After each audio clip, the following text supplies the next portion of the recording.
I'm Arya Schwartz, and welcome to the Winsidr Show, where it's all about the W. Lynx, holding the league's best combined record after the last two seasons, 64-20. The lone Minnesota dynasty has had an off-season of change, and is more change coming? Lots to discuss with my guest today.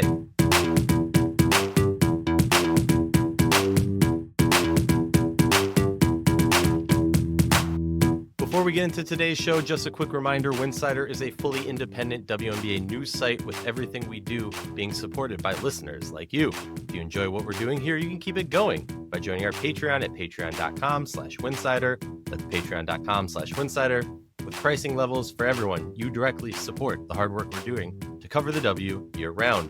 We've also got a full team producing written coverage over at winsidr.com, plus more content than ever across TikTok, Instagram, Blue Sky, Twitter, and YouTube. And if you're in the market for WNBA gear, check out the affiliate links in the show notes and on winsidr.com. You rep the league, and Winsidr gets a little support along the way.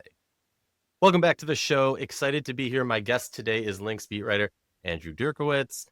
Andrew, love your work. Been a big fan. Been retweeting you for a while now. Excited to finally have you on the show and chat Lynx. Also, I'm just going to throw this out there. For anybody listening who hasn't, honestly, at this point, it would be so annoying to scroll back and find it.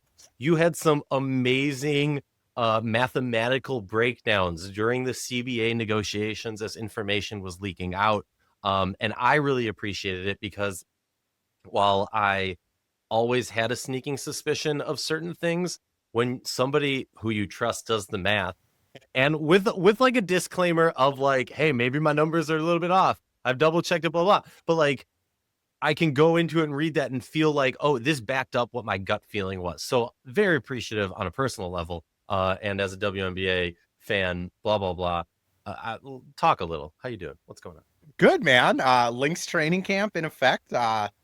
Third and a half year on the beat, I guess. So I will give you a shout out. Back when I first got credentialed and I had 145 Twitter followers, you were one of them. Somehow you found me like right away, which the sleuthing that you had to do to figure that one out must have been impressive. But yeah, That's my claim to fame. through this whole like CBA process, it just smelt fishy, right? Like the league is throwing out whole numbers of like what a max salary will be. And the players are still saying like, yeah, we want 30-40% revenue share.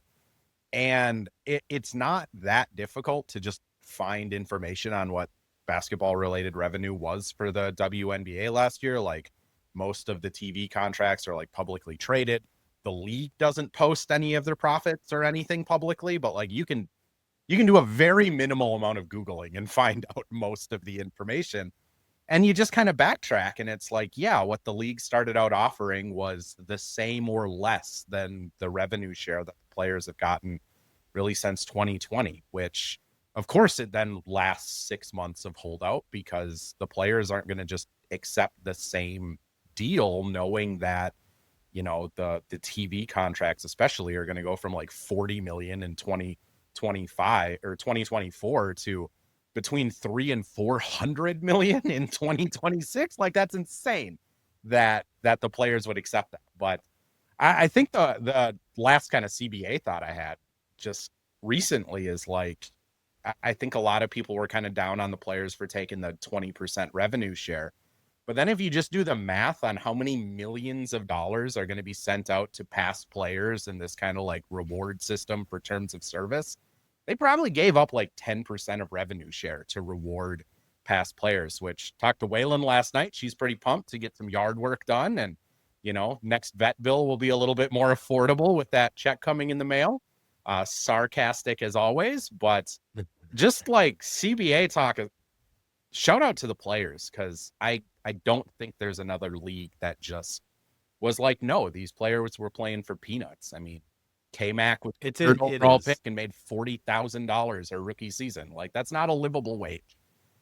No, and that's pre-tax. Yeah, it's insane. That's like the numbers just, and everyone will try and justify and blah blah. And like, look, I'm not here to argue any way, shape, or form. My point the whole time has been there is a pie. There is money being made. The slice of the pie that the owners were getting was very large, and they didn't want to give up a piece of their pie. They enjoy the pie, just like any other business. The players, deservingly so, hungry, want some more pie. Find a compromise that everybody's happy, everyone's eating enough pie. Let me guarantee you, the owners are still making enough money. Let me guarantee you, the players are making a lot more money. Could they make more? Sure. Like, could they have accepted a deal earlier on and not made as much? Also, sure. So, like, we are here. It's going to be really interesting once everything kind of settles in like 2-3 years and reflecting back, because we're not going to know if this was a quote unquote good deal or a bad deal until a few years down the road. So we'll definitely revisit this. All right, back to the Lynx. Free agent reactions and draft good. thoughts. Free action. It sounded good. Yeah. Yeah. Now I'm like, why isn't that how it? Yeah. Okay. What I've talked about this already. I view the Lynx as the losers of free agency. Maybe a dark horse winner, if they're able to keep some of these overseas players that they were able to bring on, and or maybe if one of them is able to convince her Belgian teammate to join. Talking Emma Meesman. But still dubbing them right now probably the losers of free agency. Your reactions to the Minnesota Lynx free agency? You can disagree with me. That's cool. My first reaction is I was just wrong on how it would play out. Like, just dead wrong. Didn't understand certainly how much money would play a factor in it. And I think... What was your prediction? I thought they would retain, K-Mac, Fee, Courtney, and Lan, and then one of T, Jessica Shepard, or Dejanay. And they didn't retain any of them. They only got their big three back, which I thought, Lan wouldn't be getting a max contract. I mean, at the time she inked that contract, she was the highest paid player in the WNBA, which I adore Lan. I think she's a wonderful human being. I feel like very soon I'm not going to have to put qualifiers on this because she's now a millionaire, but like, just got to put the qualifiers on of like, she was one of my favorite people across Gophers, Wolves, Lynx to cover. Like, she's just an awesome human, great basketball player. She does not deserve it. Like, on the Lynx, she did not deserve a max contract. If she was coming back to the Lynx, it would probably be closer to like 800,000, 900,000, maybe a 1 or 2 year deal like K-Mac and Court. But arguably, she was the fourth best player on the team last year. Like, and playoffs kind of disappeared, if we're being real. Exactly. There are a couple showouts, but yeah. So I think first I read the situation wrong. I thought Lan maybe would take less money and come back. I thought T would take less money and come back. Or like if T left, like Dejanay would come back. Or if both of those left, like Shepard would come back. But the reality is the top 9 players on the Lynx are making $10 million collectively. And with the $7 million salary cap, you got to figure out how to sign the rest of your roster. So I think players kind of surprised even the Lynx, Cheryl especially, of wanting the bag, as she has learned is a term. And they all went elsewhere, which I think, kind of to your point, like they might be a sneaky winner of free agency a couple of years from now. I mean, you look at Dallas next offseason, they're going to have Paige on the last year of a rookie contract. They're going to have Jess and Lan making $2.4 million combined, and then Fudd on a second year of the highest contract of rookies. Like, I don't know how that team exists next year as it is. I mean, I don't know. Liberty make it work. Who knows? Unfortunately, like, Dallas has all these people signed though. So like, to round out a team when 4 players are making probably like $3.5-4 million, like that's just, it's tough. So I'm a little more positive on the Lynx overall though. So kind of looking in retrospect of like the Lan contract. Well, that's just an unrealistic contract for the Lynx to give Lan. So I think that was a smart pass by them. Jess making $1 million, delightful person, really good off the bench for them last year. She was the 7th best player on the team. Like, you can't pay your 7th best player $1 million in the salary cap. T, obviously that one hurt, fan favorite. But again, like, you can't pay her $750,000 to be maybe the 6th or 8th best player. It just, looking at all of these deals independently, it just makes sense what they chose to do. I do kind of agree with you, as they are like the quote unquote loser of free agency right now, because like this team is unrecognizable. Like 5 players out of their top 11 returned from last year.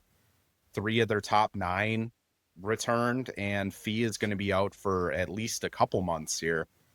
That's tough. And now it's just kind of on Cheryl to try and reinvent this team again, which, you know, Tosh Howard, like that signing. I think that'll be a good move come playoff time. Nia Coffey, really like that move as well. Yep. In 2020, she was a 40% 3-point shooter on good volume for the Sparks.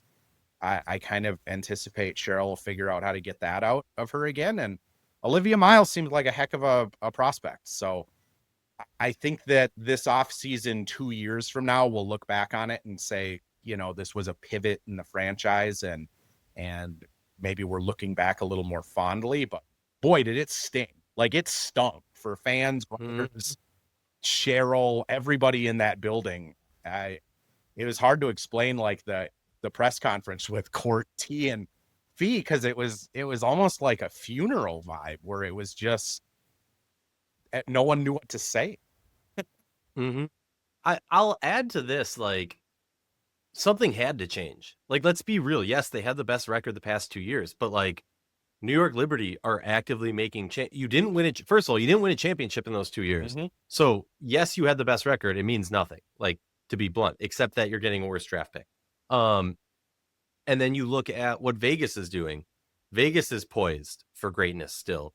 You can make arguments about Atlanta. I think if the coaching staff and the front office of Minnesota was looking themselves in the mirror, honestly, going into this offseason, it's if we retain this team, the full team, our bench needs to be adjusted. We need something different. We need to inject a little bit of differences. Now, obviously, Dorka coming back is a huge one. Coming off, now, is she going to be healthy? We don't know right now. Yeah. Coming off a EuroLeague MVP season, that is huge, youngest player ever to get it. Dorka is on a path to stardom. But how does that work with Fee? How does that work with the current style of this roster? Are you playing her and Fee together? I personally really like that. I like that in that playoff run 2 years ago. How is that? You know, there's a lot of questions there. I personally, my take is they need, even if they ran back last roster, they need more shooting. Losing Chechi was a huge loss to this team going into last year. They never really, and like Carlton's 3-point shooting and just shooting in general was not there last year as it was the year before. So yeah, like, I think movement had to happen. I mean, like, we can just look at the current roster that we're talking about. You know, Courtney, Olivia Miles, K-Mac, Kosu, Coffey, Howard, Dorka, Fee. That's 8 players. So we still have 4 spots that are widely open. I would say for the most part, I would expect those players that I just listed to be locks. That leaves 4 spots plus 2 developmental spots. I'm very curious of these overseas players. You know, Emma, Aliska, Antonia. They're great additions. They have a lot of potential. They can be sneaky, classic Cheryl Reeve. Shout out to Rachel Galligan. Classic Minnesota Lynx finding overseas talents. And so I don't want to downplay where I think this team can be, especially when you look at some of the other rosters in this league. I'm not talking about them. They're not making the playoffs. But I do think in a sense of readjusting the expectations from a championship window to now this season is not that. Before we got on here, and I think you talked me off the ledge of saying it's a wash, but I still stand by to a degree that this season is a wash, in the sense of they're saying Fee's coming back early June, right?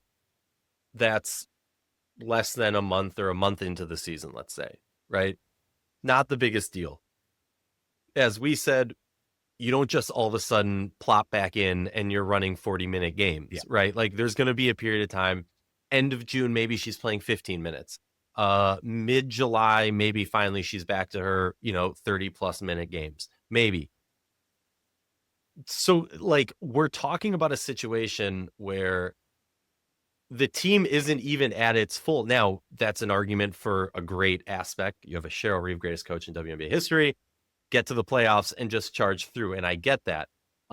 Before we get into that, I want to talk about the elephant in the room, the MVP signing a 1-year contract. We've talked on the state of the Lynx. We've talked about this change. Also, side note, something you didn't mention that I think does need to be mentioned. And none of us, maybe you know, and you can tell me to shut up. We don't know who the Lynx protected, right? Like in the expansion draft. And I got questions because some of it may, and I agree that maybe Cheryl goes into it thinking some of these players weren't going to be swayed by the bag.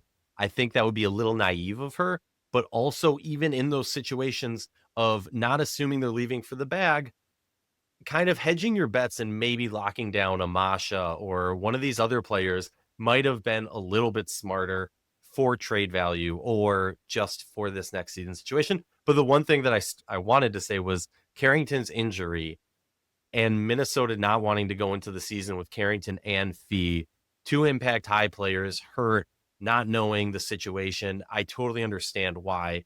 Like when you look at them individually, I get it. Yeah. But when you look at it as a whole, of the 4 of 7, right? The 4 of the first 7 for Minnesota gone. That's a huge one. All right. Sorry. I'm all over the place. No, there's so much to talk about. Just to add off of that quick, like, again, like you look at these deals individually and every deal, it's like, yeah, that was a smart, fiscally responsible decision. Like, good job. You're keeping your books in order. But as a whole, like I said, it's a gut punch. I mean, I do think this team's expectations do need to be adjusted for the regular season. Like if Fee is out until June, not fully back until July, let's say, like they're probably going like 12-8 in their first 20 games, which is a heck of a lot different than they were last season. I think where the Lynx, they still get some expectation is come playoff time. Like if they are healthy and they have Court, K-Mac, and Fee all locked in lockstep, ready to go. Miles has progressed past some of those like rookie blockades that happened throughout the season. You do have Nia Coffey, you have Tosh Howard. I do expect them to add another player during camp, whether it's a player that gets cut or someone that comes from overseas. Again, Emma Meesman is a big name.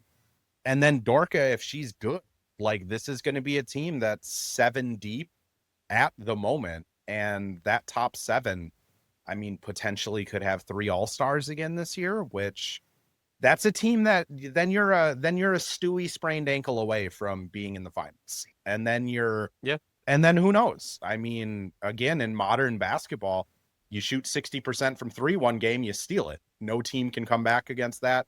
And you can see the path.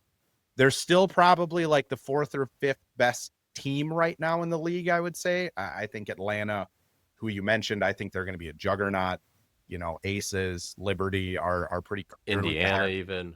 Indiana, I got to see it. I definitely got to see it, but I'll put them in the discussion of like not like, to me, I tier it as the guaranteed top teams. We're looking at Vegas, we're looking at New York, right? And then there's kind of before you get exactly 4 or 5, and where those. And honestly, something that popped into my head talking about fiscally responsible moves in free agency, flashback to the last CBA. I don't know if it was immediately after, but right around that, Cheryl Reeve making a horrible move as the GM, signing Aerial Powers, Natalie Achanwa, and K-Mac to these huge contracts that really tied them down for a while. Yeah. There was someone else I'm blanking. Was it Don? Somebody else was had one of those really bad contracts, not as bad as Powers and Achanwa. But learning that lesson to me is a positive sign for Cheryl Reeve as the GM to go, oh, okay, I'm not going to make that same mistake in a new CBA that I did before. And yeah, no, I hear that. It's just, this isn't going to be the front runner they were last season. Like that, I pretty frequently last season, when you look at like the advanced analytics, this was the 72-10 Golden State Warriors of the WNBA. They were first in pretty much everything. The fact they didn't win a championship should be talked as a huge disappointment. Like, yes, Dejanay, yes, Fee got hurt, but like that was a massive miss off of the regular season they had. And this season, it's a different reality. It's, can this team get in as the 6th seed? And then what can they do as the 6 seed? Can they get in as a 5 or 4 Mm-hmm. seed and get a good path to a finals? Can they position themselves to be healthy and then roll the ball out, right? Like you said, Cheryl is, I kind of think, unquestionably the best coach in the league.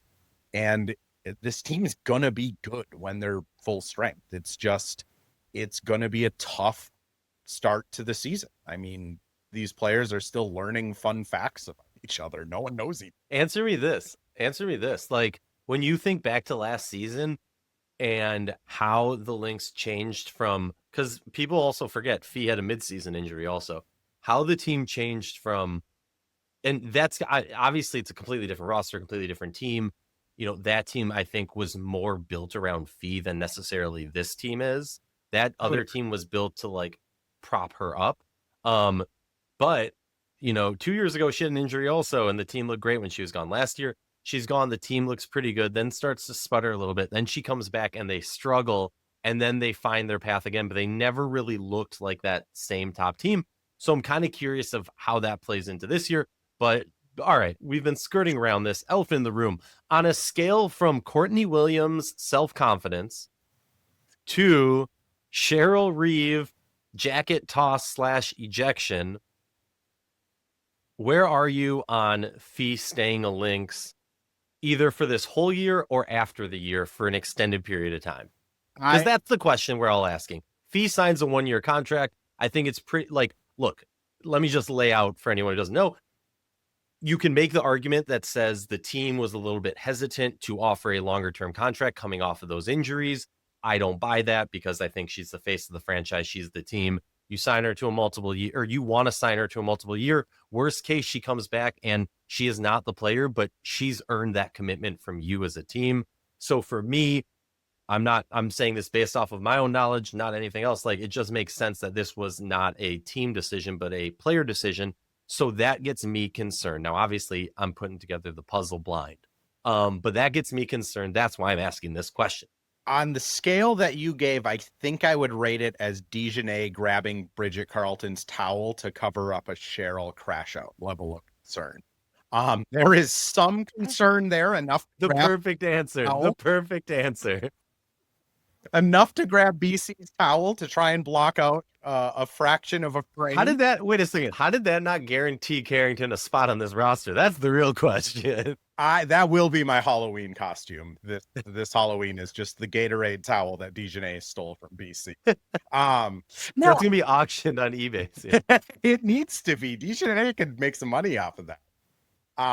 No, I think I have gotten a little more concerned after digging into things more. I mean, when it first came out, it was okay, maybe Fee's setting herself up for a bigger payday next year. CBA is expected to, like, the salary cap's expected to jump again a little bit. Like, maybe it's that. But then you look at the Sabrina deals, the Asia deals that are kind of hard baked in based off of like a percentage of the cap and not necessarily dollar marks. And it's like, okay, well, if that's an option, like, that's probably not why Fee did it, unless Fee just didn't understand the CBA that she negotiated, which seems very unlikely. Obviously there's maybe the team didn't want to. I don't buy that either. Like, Fee is the face of the franchise. Her and Cheryl have an amazing relationship. I don't think there's any world where the Lynx weren't saying, here's a blank check, put the number that you can in it, and let's get this done. I'm not like freaking out about it because I do think it makes sense for a player like Fee. You know, the roster has had such turnover. A lot of these players have left. I think it's like a smart business decision to leave yourself an out. I'm not going to say she's going to take this out. I mean, the Lynx have treated her very well. Her and Cheryl do have like a ridiculously good relationship. I mean, Fowles and Simone have talked about how, like, they see the same type of leadership and things in Fee that they had when they were here. Like, she is the legacy of that original dynasty. I think that means something to Fee, but there's also, like, you know, A-Rod goes on the Wolves broadcast and says that Cheryl called him in as the big guns to help negotiate the contract. And that makes me wonder, like, was this an A-Rod thing. Was this, Fee is a person that is very true to her beliefs and kind of her morals, and is it a disagreement with ownership type of thing? Is it a, hey, we want to see what you guys are going to invest in this team after taking it over to make sure that we're going to continue to have the best kind of facilities, equipment, doctors, things like that. From that sense, I don't blame Fee. Like, we've seen LeBron do that for half of his career, taking 1-year deals to kind of put the fire at ownership and the team to continue to make like investments in it. I just don't know Fee well enough to know if that's like where her kind of compass is, if that makes sense, if that's the way she would want to urge the team to do that. So again, if I had to guess right now, is Fee gone mid-season? Does she get traded or does she leave next season? I would say I don't think she's gone. I think she's really just trying to give herself an out in case this team is terrible this year, or like Courtney falls off, or like something catastrophic happens. Cheryl retires at the end of this. You never know what could happen. I think she's giving herself more of an out in case things go really poorly. That being said, it's going to loom over this entire season. And her answer at the press conference didn't really help anything when she's like, I'm focused on winning a championship. Like, okay, you can win a championship on a 3-year deal too. Like, yeah. And also like you're focused on, I guess for me, the part that is frustrating as you look at it is that it's a 1-year deal. Really, it's a half a season deal. Yeah. I've seen jerks arguing that she shouldn't be taking this big a contract. No, take money. Take your money. You deserve it. You fought for it. You earned it. You have put literally your body on the line. I mean, dual ankle surgery. There's a world where she gets sepsis and dies. So I'd say you're like, oh my God. Yeah. So take it to whatever extreme you want. But no, like, my thing is we're talking about a half a season contract. Yeah. Like, or not a full season contract. So if you're committed to, I get you're committed to winning a championship. And that's why I say it's almost a wash in the sense of like, you're not giving your full season. You're not giving it a full season. You're not giving it your full season. So that's where the concern is. And now because, I am a born and raised Minnesota sports fan. So you have to go. The last thing, just to interrupt you quick, I do want to just say there is also a world where Fee goes, hey, I'm getting $1.4 million to play half a season. You guys have a chance to get X free agent next year. I'll take $800,000 on 3 years. I get paid enough through endorsements and everything else. Kind of like what Kelsey Plum did. Like, everybody gave her, oh my goodness, you took less money to stay with the Sparks. And it's like, yeah, but Kelsey Plum has like 37 endorsement deals. She has an AI replicant of herself. Like, she doesn't need $200,000. Like, Jessica Shepard needs $200,000, Yeah. There is a world where that is part of it too, where they say, hey, Fee, we're going to give you this for half a year. We'll scratch your back. You scratch ours. Conspiracy theory. That's why they met with A-Rod and this is all just 3D chess. I don't know, which that's again, that it's the cloud that's going to hang over this entire season is why did Fee sign a 1-year deal? Anytime there's a 3-game losing streak, all of the fans are going to panic. Anytime there's a 3-game winning streak, all of the fans are going to panic. So it just, again, until she inks a new deal with the Lynx, it's just going to be a really unfortunate storyline, I'd say.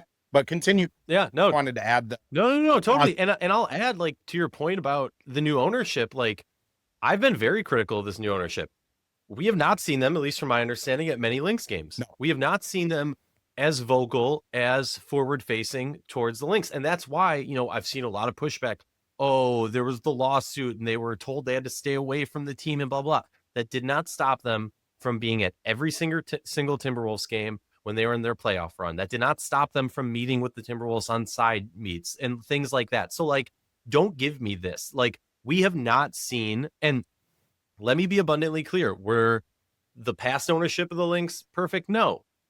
But they showed, whether you like them or not, they showed a commitment, and they were not giving fully equal treatment to the Timberwolves and Lynx, but they were giving that, like, top level treatment to the Lynx. And we have not seen, I'm not saying that there's been a drop off, but we have not seen that commitment by ownership in terms of where we have seen them and their voice and their words and their actions. So when similar to you, when I hear that they're having meetings, Cheryl's calling them the big dogs. That's not a good sign. Yeah. That they have to call in ownership for either you're saying ownership had to be involved to say, hey, we're actually invested in this, which is a horrible sign, or ownership came in to say like, we're invested in this. What do you need from us? Which is again, not like there's no good sign from it. And the other side of it too is like, and I pride myself on not being political as a sports journalist, but I know that picture with A-Rod in the Oval Office sent some really big waves through the WNBA. I mean, just the optics of it was not good. So is that what it is of like, hey, we got to clear the air on like what's going on here? To your point though, no matter what it is, it's not a good thing when you're calling in Alex Rodriguez, unless you're like the 2008 Yankees, I guess. Maybe that was probably a good time calling A-Rod in before the steroids and stuff. But yeah, it's such a weird situation with Fee. And like, just to even, because my mind goes to doom and gloom as a born and bred Minnesota sports fan, then it goes to, okay, at what point does front office, and like, again, this is a crazy path down there, but I'm throwing it out there, at what point, and that's why I asked, does she end the season as a Lynx? Because at a certain point, you have to think as ownership, what's our long-term plan? We've done everything right with her, but that if the season ends and she's a UFA, unrestricted free agent, she can just walk. Now, would I kind of assume that if she's planning on walking, she'll be nice and do the hometown discount where she sign and trade to go to her preferred destination? Probably. I would hope. I would, especially given this whole situation, I would hope. But that's not a guarantee. That's not demanded of somebody. So at a certain point, Cheryl Reeve in ownership or not ownership or front, whatever you want to say, somebody in that office is looking at themselves and going, do we move? If she, like, we know, hopefully, an honest conversation with Fee, what the reason is for all this. Do we move on or not? And that's where I think the questions and the torture for fandom will get even worse this season. Because like you said, 2-game losing streak. Let's say they say Fee's expected back early June. Let's say a little bit of a hiccup. She doesn't get back till end of June. What, like, at all of these stages, I'm not saying that any of these things are going to happen. I'm just I'm posing the questions that the fandom is going to be posing throughout this season, which will be, destroying people's psyches. You talked about Natisha leaving the team because at Winsidr, we were like working on a graphic for the breaking news article. My son is, a diehard Fee, Court, and Natisha fan. Yeah. And he looked at me with like tears building up in his eyes. And he looks at me, he's like, but are Courtney and Natisha still friends? And I'm like, they are still best friends. Natisha's just going to the Storm. She's like, but we don't like the Storm. They're not the Lynx. And I'm like, I know. That's the part of basketball. This stuff happens. The fandom it's gonna be rough. But I like how you broke down, now that we talked about Fee, the expectations of this roster. Are there any? I believe we're recording. What day is it today? Tuesday? Wednesday? Wednesday. Yeah, Wednesday. We're recording Wednesday. I believe practice was canceled today for the Lynx. Am I wrong about that? Am I right? Okay, cool. It was canceled for the Lynx, and boy, do people already go into doom spirals with canceled practices. They ran an hour and a half late yesterday and 2 hours late on Monday, and the Wolves are in town playing the Nuggets in the playoffs on Thursday. So I think the Lynx are still doing like a film session and doing like runs. But when you go 3 hours over on practice and a playoff team is back in town, the Wolves did that for the Lynx in training camp this year, where they moved their schedule around for the Lynx. I think the Lynx are just kind of repaying the favor of like, yep, you guys can have the gym. You're going for a playoff run. Remember this in October when we're going for a playoff run. We'll all play nice. So I don't think there's anything malicious to it, though. I mean, look, as someone who hates the men's side of the men's league on this, kick him out. I don't care. Let him. No, I'm joking. I know a lot of listeners love the Timberwolves. I don't care. Fair. Okay. So, yeah, no, I'm like, look, this is a reason ownership needs to buy more space so that we can have both going at once. But whatever, not here nor there. Um, for you, actually, the thing that I'm really curious, obviously, we haven't talked about Olivia Miles enough. We're running low on time, but Olivia Miles is a player who I think also, just to tailpin into that fee conversation, you add an electric, exciting player like Olivia Miles, maybe that reinvigorates fee a little bit. Maybe now having more of maybe an argument of a true point guard, maybe makes her feel a little bit more comfortable, because to me, it boils down to this as terms of expectations for the Lynx this year and moving forward. To win a championship, you need an MVP caliber player. You can win two types of ways. You can build a team around them, or you can put a super team around them. It doesn't matter if you have a super team of all-stars. You still need that MVP caliber player. The Lynx were doing a great job of building around Fee and then attempting to one by one replace those role players with superstars to compete against, the likes of Vegas and New York. Where we're at now on that is going to be curious if Fee isn't around future, but if she is around future, the possibilities of having Olivia Miles with Fee is a scary thing. Talk to me about, what you think Olivia Miles brings to this roster, and then if there's any of these other players who aren't of the noted 8 that we should be making note of. Yeah, I mean, first, just to touch on your Fee leaving point, like, they can't have another Maya Moore situation. Like, I respect the hell out of Maya Moore. Sorry, I dropped an HE double hockey sticks, but like, I respect her a ton for all of the work she's done for social justice and criminal justice reform and all of that stuff. Like, she is a better person than most people on the planet. But she left the Lynx with nothing. Like, when she left, the Lynx got nothing in return. That cannot happen with Fee. If Fee, whether it's injury retirement, whether it's leaving in free agency, you cannot lose that caliber of player again for nothing. So I completely agree. Like, if there is more to this, the Lynx run a really tight ship, but other teams around the league do not.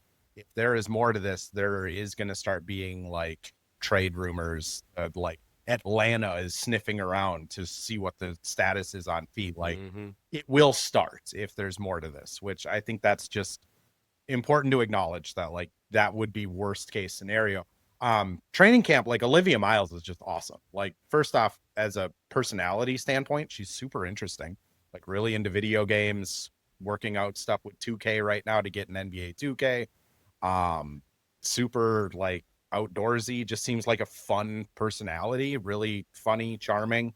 I think she fits with kind of like the roster vibe where you have K-Mac, who's very fun and charming, Courtney is Courtney, and Fee is Fee, obviously, but like, I think it'll fit personality wise. On the court, it's going to be interesting. I think to start the year, she probably is in that like Natisha Heidemann coming off the bench role.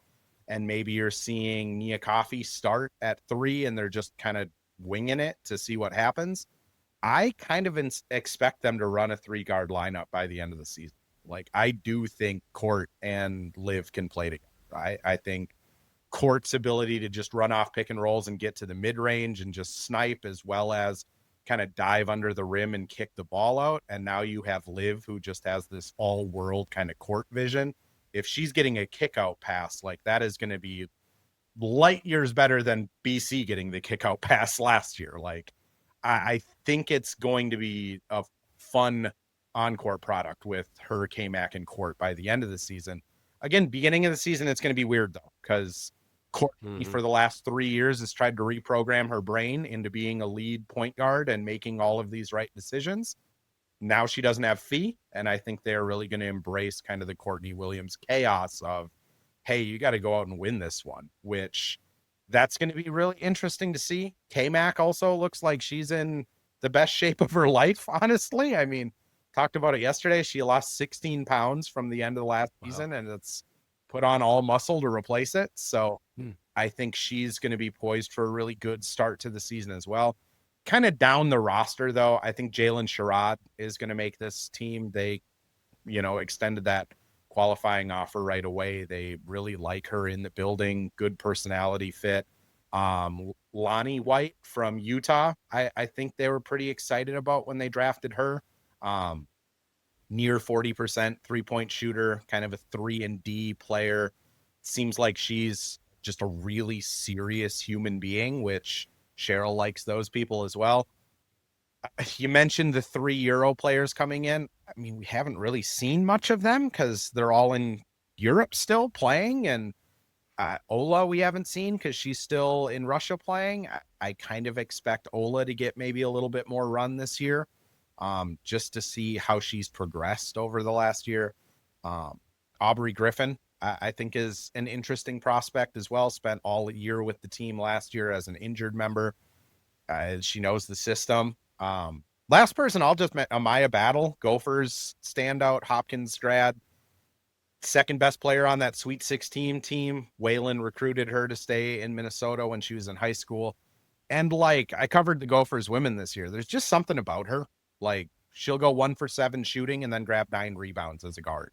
Like, wow. There's just something about her. Like, I can't say she's like guaranteed a development spot this year, but maybe it's a Reagan Richardson situation where she's one of the last people cut. They tell her to go play in Europe, and then she's back in training camp next year and kind of makes a more of a play for the roster. But there's just a lot of like interesting young players on this team, which they haven't had that since 2023 probably. Mm-hmm. Oh, it'll be again, I don't know if it'll be good right away, but it'll be interesting. It'll be fun, and like it'll be fun to like for sports fans, like the Vikings this past year. No one expected them to win a Super Bowl unless like JJ went off crazy. But it's going to be fun because it's going to be different, and there's going to be, you know, sparks of what the future possibilities could be. Also, I feel like, and maybe this is like wrong of me, but Battle, I feel like, might have a downside to them being from Minnesota, because there's an element maybe in the back of a longstanding Lynx WNBA mind of being like, if we cut you and you're not necessarily signed to another developmental spot on a different team, we can keep you around because you're already in town.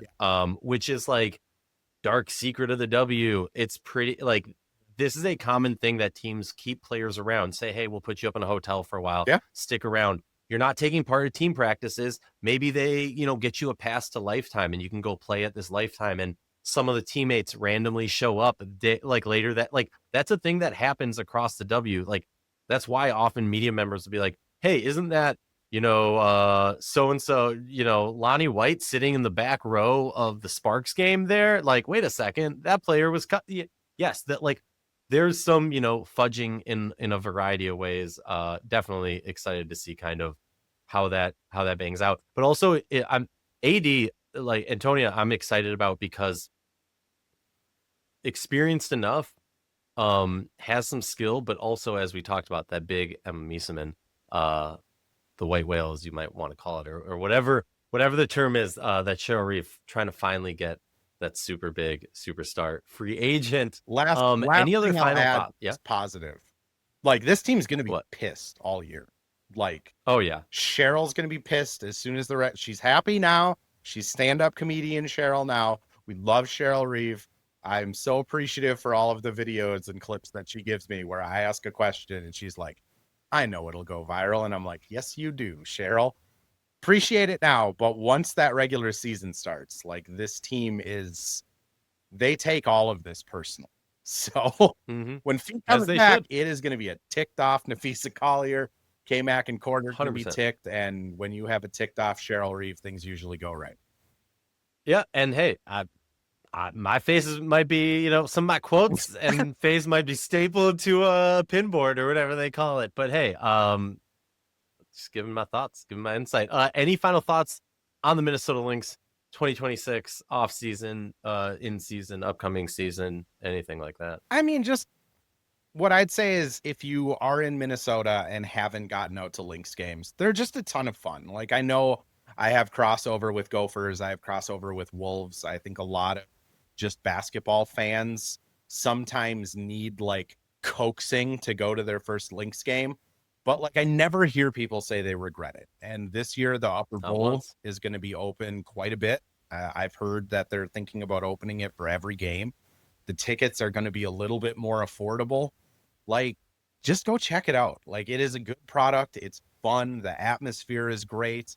Like, that would just be my last thing. Is this might be a year where, yes, they're not sitting here as the 1 seed the entire season cover to cover. But, like, if you haven't gone to a Lynx game yet, you're not going to regret it. Just go check them out. I feel like we should make sure it's open the bowl. To close out this episode, I just want to say thank you, Andrew, but also thank you to listeners for listening and supporting independent WNBA coverage. Winsidr's been doing this for a long time, and it only works because of this community. So thank you.